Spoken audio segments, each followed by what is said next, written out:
ડાયફ્લુબેન્ઝુરોન 25% ઉપયોગ કઈ રીતે કરશો?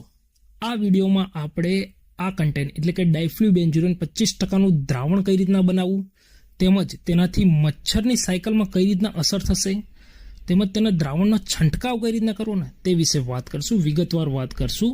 તો આપણે આ વિડીયોની શરૂઆત કરીએ. સૌપ્રથમ તેનું દ્રાવણ કઈ રીતના બનાવવું. જો તમારે ચોખ્ખા પાણીની અંદર છંટકાવ કરવાનો હોય આ દ્રાવણનો ડાયફ્લુબેન્ઝુરોનનો, તો 10 લીટર પાણીની અંદર 10 ગ્રામ આ કન્ટેન્ટ નાખવાનું.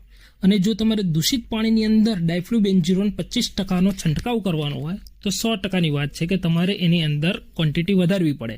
એટલે કે 10 લીટર પાણીની અંદર 20 ગ્રામ કન્ટેન્ટ ઉમેરીને પછી દ્રાવણ બનાવવાનું રહેશે. હવે તમને વિચાર આવશે કે આ ડાયફ્લુબેન્ઝુરોનનો છંટકાવ કરશું આપણે તો તેનાથી મચ્છરની સાયકલ જે હોય છે તેના ઉપર કઈ રીતના અસર થશે. તો શરૂઆત કરીએ આપણે કે જે આ ડાયફ્લુબેન્ઝુરોન હોય છે તે પોરામાંથી પુખ્ત મચ્છર બને છે ને ત્યારે જે જરૂરી હોય કાઇટિન સિન્થેસિસ તેને રોકી નાખશે, જેના કારણે થઈને પુખ્ત મચ્છરમાં પરિણામશે જ નહીં. જે પોરામાંથી પુખ્ત મચ્છર બને છે તે પરિણામશે જ નહીં અને મચ્છરની સાયકલ અટકી જશે. પણ તેની ખાસ વાત એ છે કે તમારે અઠવાડિક ધોરણે તેને નિયમિત તમારે છંટકાવ કરવો પડશે, તો જ તે અસર કરશે.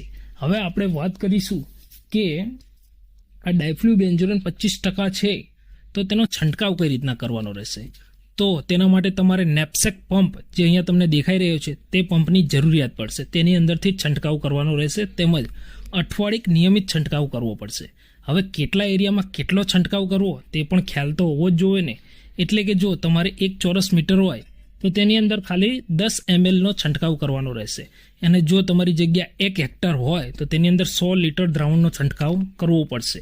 હવે વાત થઈ કે જો પાણી ઊંડું હોય, એક પાત્ર કંઈક ઊંડાઈવાળું હોય તો તમારે ધ્યાન રાખવું પડે કે છંટકાવ ઓછો ના થાય. તેના કારણે થઈને દ્રાવણની માત્રા પણ તમારે વધારવી પડે.